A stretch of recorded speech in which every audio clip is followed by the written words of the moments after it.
Donc, le fait de prendre conscience que la révélation s'arrête, pour eux, c'est un choc. C'est que cette expansion, cette croissance spirituelle est arrivée à son terme. Et Omar fait cette remarque très intelligente de dire que lorsqu'une chose atteint son summum, son sommet, elle ne peut que régresser. Donc pour nous autres musulmans, c'est ce qui l'a fait pleurer d'ailleurs, le summum de l'islam, c'était l'époque du prophète Mohammed sallallahu alayhi wa sallam.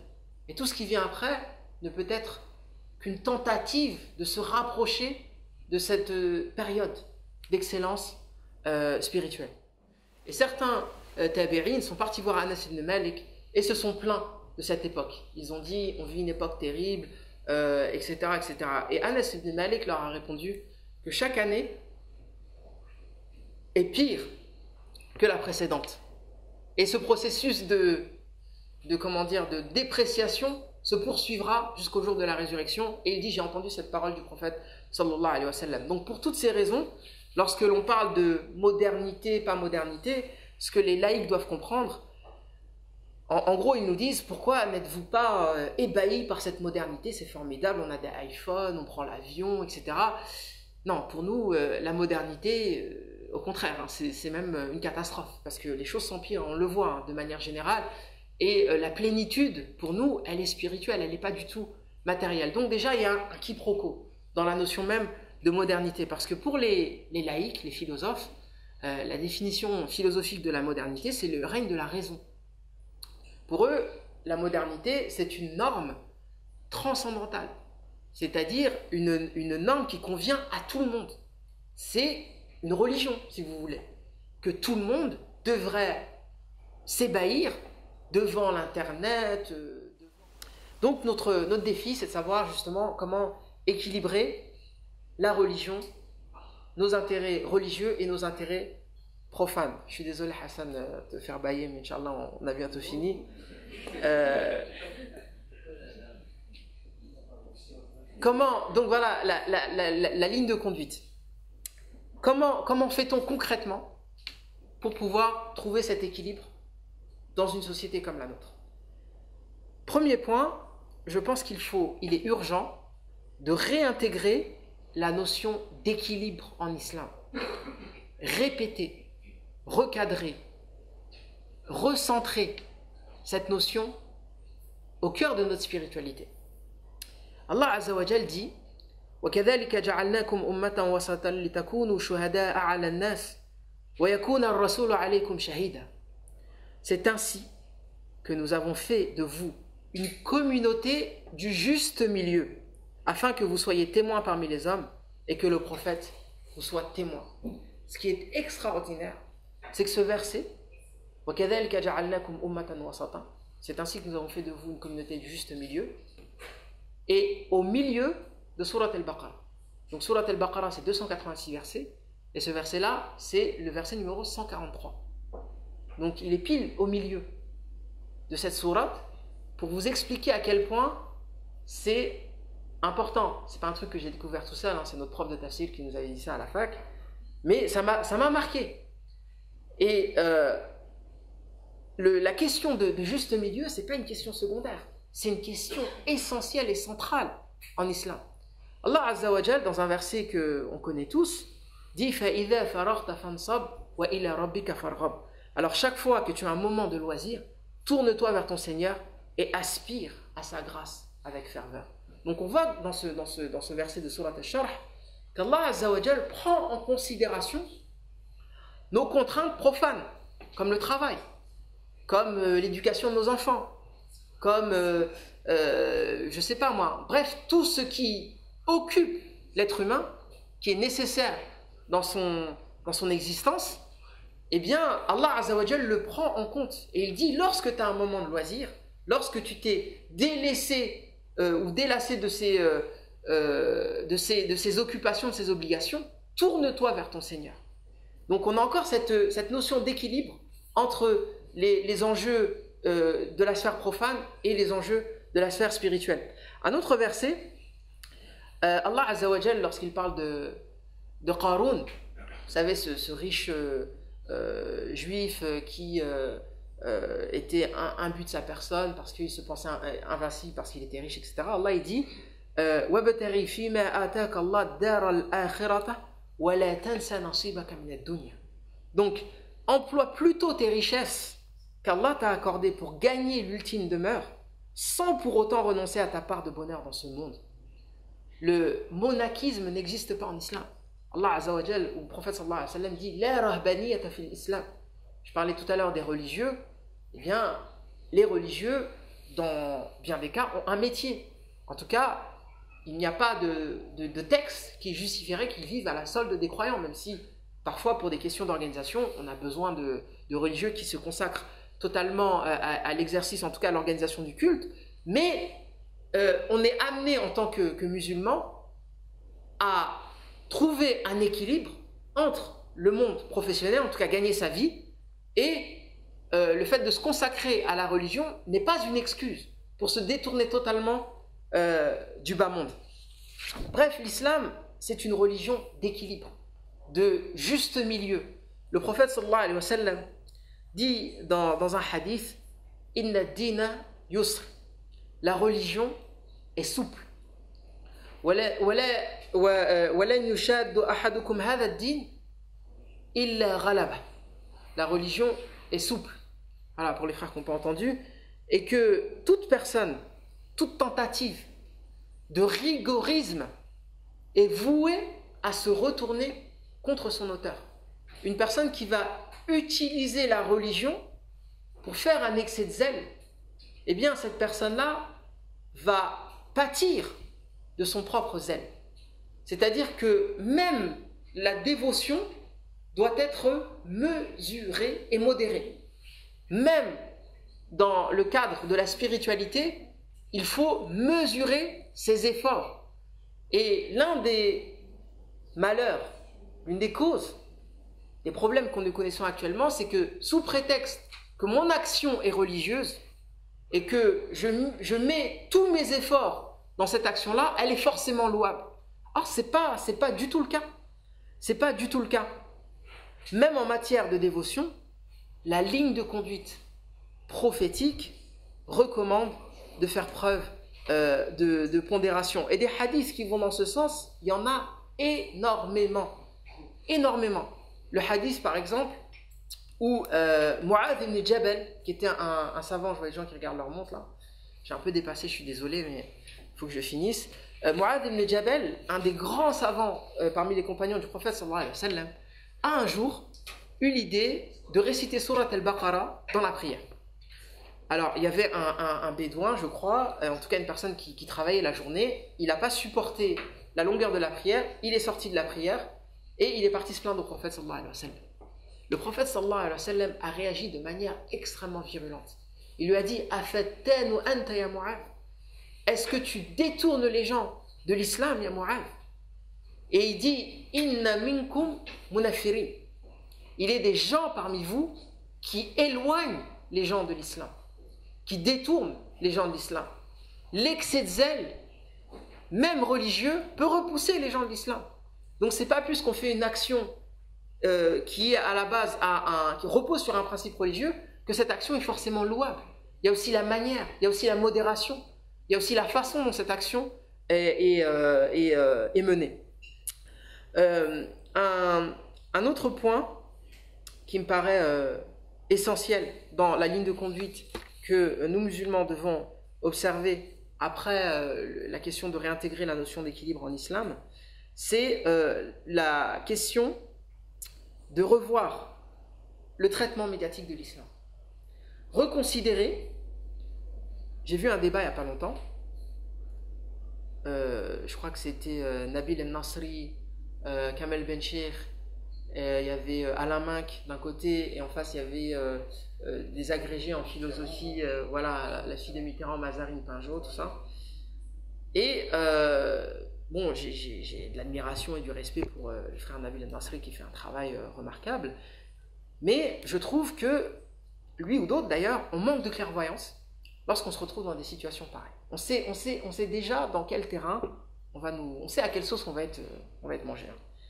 Donc, pourquoi tenter de justifier des choses qui, aux yeux d'une personne qui n'a que très peu de connaissances en islam, ne sont pas justifiables.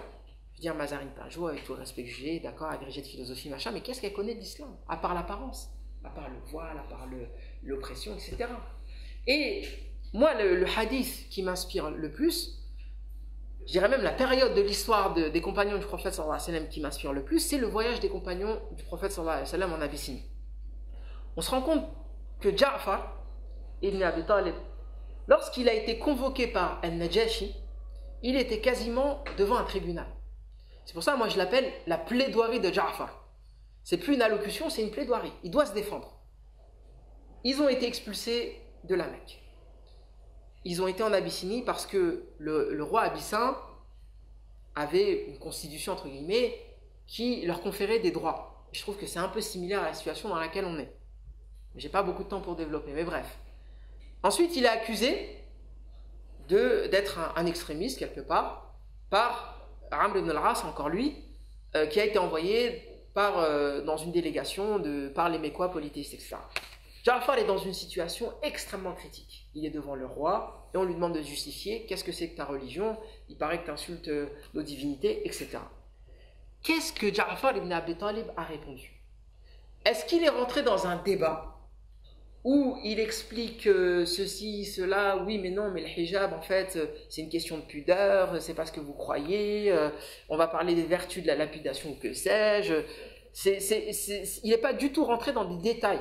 D'autant plus qu'on est à une époque où le hijab n'a pas encore été révélé, en tout cas le verset du hijab, où probablement l'alcool n'est pas encore interdit parce qu'ils n'ont pas été à Médine, où même des obligations religieuses comme les 5 prières quotidiennes n'existent pas encore, en tout cas ils priaient mais ce n'était pas 5 fois par jour, la zakat non plus. Malgré cela, chaque fois que je lis la plaidoirie de Ja'far, je me dis mais subhanallah, il est venu avec l'essentiel.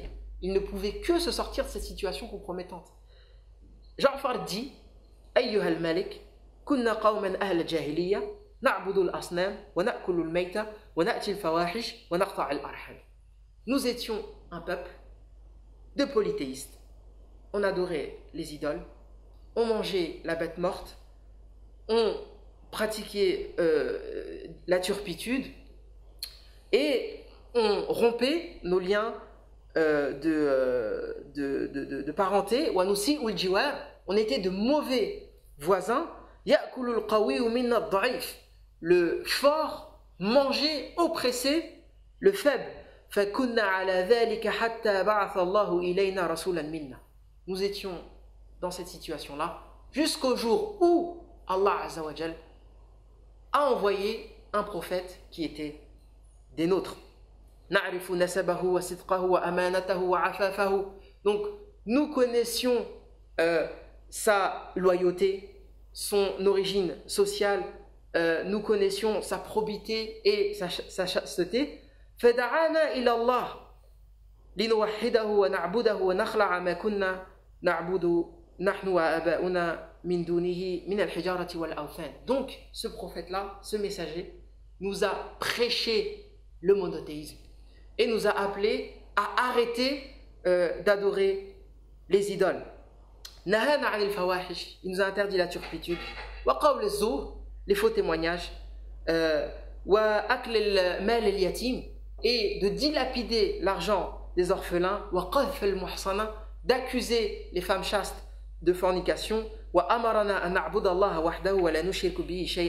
et il nous a enjoint d'adorer Allah seul, de ne pas lui associer quoi que ce soit d'autres divinités. Et il nous a enjoint la prière, la zakat, le jeûne. Évidemment, ce n'est pas le jeûne obligatoire tel qu'on le connaît maintenant, mais en tout cas ils avaient déjà des principes dans ce sens. Ensuite il a parlé d'autres choses liées à l'islam.